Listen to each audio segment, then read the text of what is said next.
Can mindfulness and breathing affect the pelvic floor? Yes, this is a very common technique we use with patients. Many times when a person comes to a physiatrist, they're told get some exercise, go home. They believe they're going to get a muscle strengthening program or a relaxation program. So if they don't get something, they become very upset. We often give them something to make them happy, but we have to actually address the problem. And it's very hard to sort things out in the first encounter, because to really get to the truth of a pelvic floor dysfunction, it takes 2 to 3 encounters where a person realizes we're not going to hurt them or discard them or pill and bill them. And then they can open up and say what's really bothering them. But many of the times what we see as pelvic floor dysfunction in this day and age is going to be lack of awareness or improper breathing.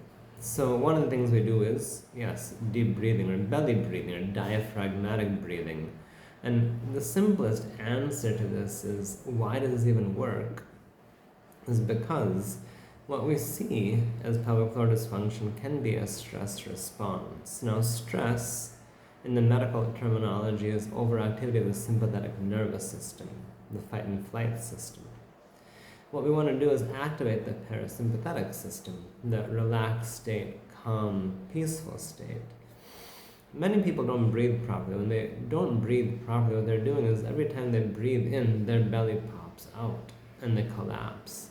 Ideally, when you breathe in, your entire body opens up. But their muscles are so overstretched they can't breathe properly, and they believe that's normal.